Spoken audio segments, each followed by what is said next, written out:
RRB, l'invité du matin. Bonjour Jean-François Bodin. Bonjour Lionel Savot. Votre invité ce matin, Loïc Martin-Cochet, manager du cluster Synergie. Loïc Martin-Cochet, bonjour. Oui, bonjour Jean-François. Merci d'avoir accepté notre invitation pour parler de transition énergétique. C'était d'ailleurs l'un des thèmes des rendez-vous du congrès hier soir, on va y revenir. Rappelez-nous peut-être rapidement ce que c'est que le cluster Synergie, pardon. Merci déjà pour l'invitation. Alors le cluster Synergie, c'est une association de loi de 1901, donc une association à but non lucratif. C'est une association un petit peu particulière puisque nous regroupons des professionnels uniquement. Donc aujourd'hui, c'est 45 entreprises qui adhèrent au cluster et on représente 4 filières. La première, la maîtrise de l'énergie. La deuxième, qui est la production d'énergie avec vraiment un focus sur la partie production d'énergie renouvelable. Ensuite, le solaire thermique, donc la production d'eau chaude à partir du soleil.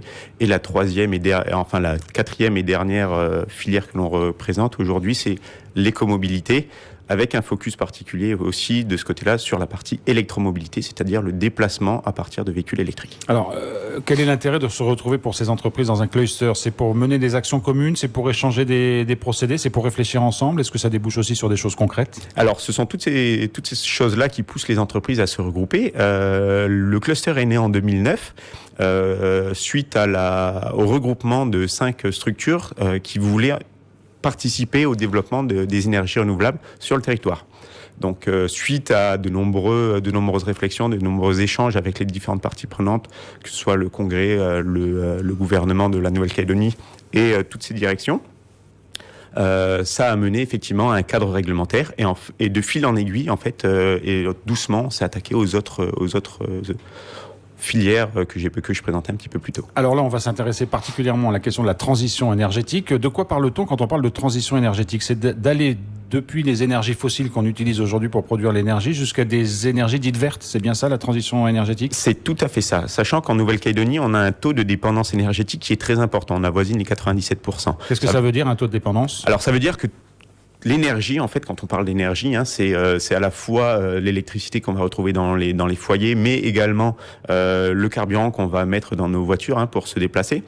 Cette dépendance énergétique, ça veut dire qu'on l'importe. On importe toute cette énergie, donc on importe 97% de l'énergie qu'on consomme sur le territoire provient de l'extérieur. Donc ça nous met quand même dans une situation un petit peu délicate vis-à-vis des relations géopolitiques.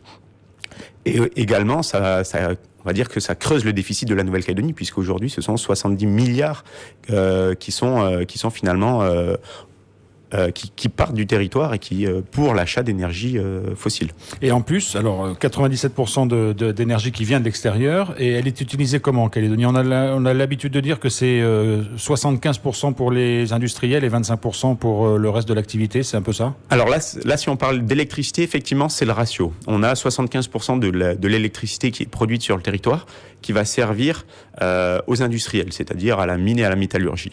Les 25% restants, ce sont à destination donc de ce qu'on appelle la distribution publique.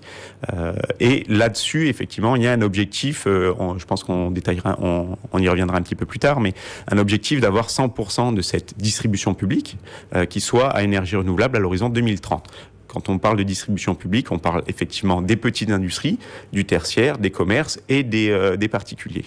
Donc le but, c'est quoi ? C'est d'être moins dépendant de l'extérieur et d'avoir une consommation plus saine, on va dire, en Calédonie. C'est vraiment ça qui concerne la transition énergétique ? Alors la transition énergétique a 3 grands objectifs. Le premier, c'est effectivement la réduction de nos consommations d'énergie. Ensuite, une production plus saine de l'énergie. Et le troisième volet qui est celui de la réduction des gaz à effet de serre. Il faut savoir que, effectivement, quand on produit de l'énergie à partir d'énergie fossile, on a forcément des émissions et qu'on connaît qui impactent directement le climat. Pour autant, les énergies renouvelables ne sont pas des énergies vertes à 150%. Photovoltaïque et éolienne, on sait qu'il y a des coûts de production, qu'il y a du matériel utilisé qui n'est pas forcément bien recyclable. On n'est pas dans du vert à 100%. Non, on n'est pas... Alors, toute activité humaine aura un impact environnemental. Ça, il ne faut pas l'oublier et ça serait dommage de l'occulter. En revanche, le cluster s'appuie effectivement sur une démarche qui est une démarche nationale, qui est de dire C'est ce qu'on appelle, c'est ce qu'on appelle la démarche Négawatt et qui part d'abord du constat qu'avant de partir bille en tête sur les énergies renouvelables, même si c'est très bien, il faut d'abord s'attaquer à 2 autres thématiques qui sont la sobriété énergétique, en disant quels sont mes besoins indispensables en termes d'énergie. Donc cela, je vais continuer à m'en servir. Et pour ce qui est du superflu, je vais le mettre de côté.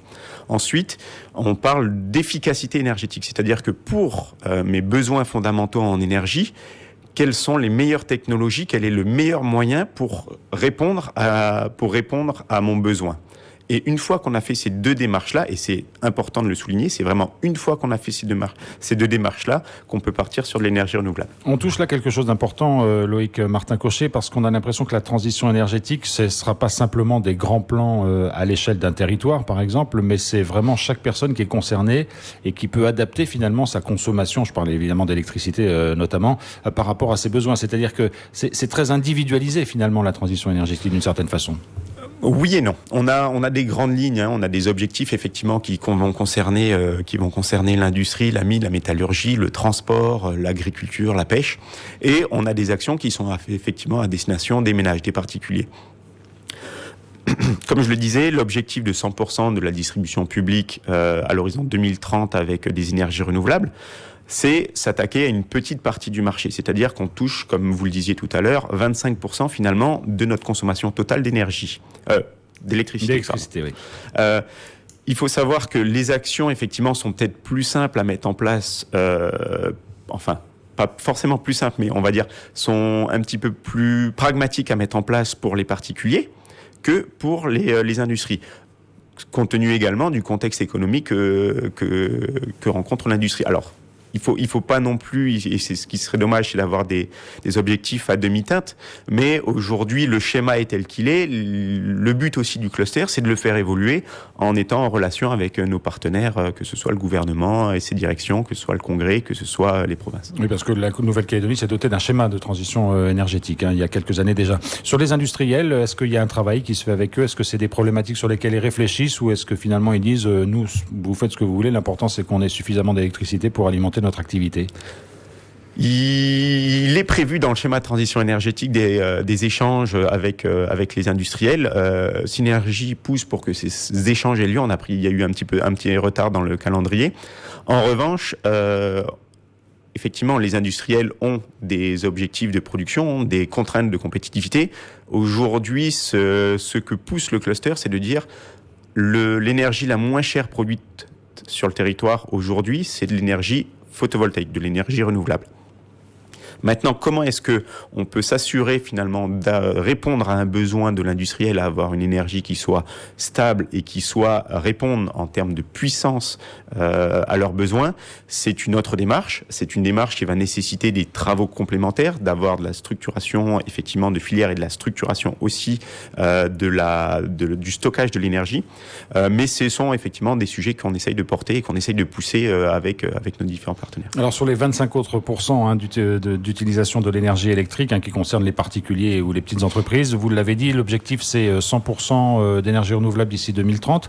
Est-ce qu'on est en bonne marche là-dessus? Est-ce que ça pourrait même venir plus tôt? Et est-ce qu'on pense déjà à un autre plan d'action? Parce que celui-là est engagé, mais il faut déjà aussi penser à la suite. Oui, pour ce qui est d'atteindre l'objectif de 2030, il sera atteint, et il sera sûrement atteint avant cela. On a depuis quelques années un développement qui est exponentiel du photovoltaïque. Qui s'explique par 2 raisons. La première, c'est le fait que les coûts de production des unités photovoltaïques dans le monde a chuté drastiquement. Donc forcément, on devient compétitif. Et la deuxième raison, c'est effectivement l'accompagnement du gouvernement qui a décidé d'ouvrir les vannes sur la production d'énergie à destination du réseau. Donc ça, c'est une très bonne chose. Ensuite, pour ce qui est de la suite, on y travaille aujourd'hui en fait. C'est pour ça comme je le disais, qu'on est en contact rapproché avec les différentes institutions. L'idée, c'est de leur dire les 25%, on va les atteindre, mais si on veut faire de la Nouvelle-Calédonie un pionnier en termes d'énergie renouvelable, il faut qu'on s'attaque à la partie mine et métallurgie. Sachant qu'il reste un problème dans ce domaine-là, c'est le stockage de l'énergie produite par les photovoltaïques ou l'éolien. C'est un stockage qui est polluant d'une certaine façon parce qu'il faut des grosses batteries, c'est compliqué, on ne sait pas encore vraiment bien faire. Est-ce que là-dessus, je parle pas en Calédonie, mais dans le monde en général, les recherches avancent et vous pensez qu'il y a des solutions intelligentes qui vont émerger dans les années qui viennent ? On espère vivement que la recherche et le développement fassent un travail dans ce sens-là.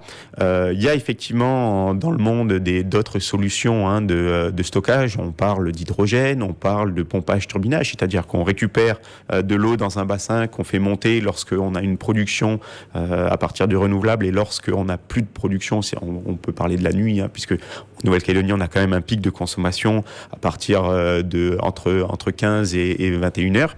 Donc, pour répondre à ce pic de consommation, on se sert finalement des retenues qu'on a posées, des retenues collinaires, de l'eau qu'on a montée la journée. On les fait descendre dans des turbines et en fait, on remet en place des turbines qui alimentent en énergie les foyers. Alors, le stockage par batterie, effectivement, aujourd'hui sur le territoire, c'est la seule technologie que l'on a. C'est une technologie qui a effectivement un impact environnemental, mais qui est quand même moindre que la production, on va dire, à proprement parler, avec des énergies fossiles. Ça n'empêche pas il peut y avoir aussi une réflexion avec du stockage de batteries de deuxième génération. C'est-à-dire en deuxième cycle de vie, lorsque des batteries de véhicules notamment, elles arrivent plus à fournir la puissance suffisante pour démarrer votre voiture ou même pour les véhicules électriques, puisque c'est un des sujets qu'on porte. Ces batteries-là peuvent servir, elles, le stockage sur place, c'est-à-dire qu'elles sont non plus des batteries mobiles, mais des batteries statiques, et on se sert de ces batteries-là, en fait, de leur capacité résiduelle à absorber de l'énergie pour pouvoir alimenter le réseau et on va dire stabiliser plutôt le réseau. Une dernière question, Loïc Martin-Cauchon, on l'a bien vu hier soir lors des rendez-vous du congrès auquel vous participiez, c'est qu'il y a une très forte attente d'une partie de la population qui est très engagée par rapport au changement climatique, qui est très inquiet d'une certaine façon, qui ne parle pas de transition énergétique, mais parfois de révolution énergétique, qui voudrait finalement changer le mode de vie de tout le monde pour qu'on passe tout de suite au vert. Face à cette urgence, on a l'impression que les choses avancent lentement. C'est difficile de savoir quel est le bon curseur pour avancer dans ce domaine-là ? Oui, c'est toujours difficile. Enfin, le changement climatique, aujourd'hui, on en parle beaucoup. C'est quelque chose qu'on entend effectivement quasiment tous les jours.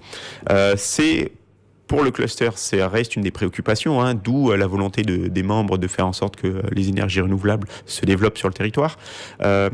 Pour ce qui est effectivement des personnes qui sont intervenues hier, c'était un débat très riche et très intéressant, auquel effectivement c'est des fois un peu difficile lorsqu'on est mis sous le feu des projecteurs et on a l'impression qu'on n'apporte pas de solutions concrètes. Ça n'empêche pas que un cluster, ça reste un outil économique. On est là, le rôle premier du cluster, c'est de développer l'activité de ses membres. Donc, forcément, pour cela, on doit être force de proposition auprès de nos partenaires. Alors, aussi divers et variés soient-ils, mais si on arrive en tapant du poing sur la table, en montrant du doigt uniquement les problèmes, sans solution, on n'y arrivera pas. Et comme je le disais hier lors de la conférence, aujourd'hui, les politiques doivent répondre à des attentes fortes de la population, des attentes diverses également, alors que ce soit effectivement la relance économique dont on entend parler beaucoup, mais également la sécurité. Et aujourd'hui, malheureusement, l'environnement, c'est souvent la cinquième roue du carrosse. C'est-à-dire que d'abord, on parle de plein emploi, on parle de croissance, on parle de sécurité, on parle de santé. Et une fois que tout ça va bien, on se pose la question de l'environnement. Ce qui est aussi la vie quotidienne des gens, tout le reste. Ce qui reste la préoccupation majeure des gens en Nouvelle-Calédonie et dans le monde également. Et c'est pour ça que on essaie de faire du mieux qu'on peut pour apporter des solutions qui soient concrètes et réalisables. Loïc Martin-Cauchon, manager du cluster Synergie, qui était notre invité ce matin. Merci beaucoup. Merci beaucoup à vous.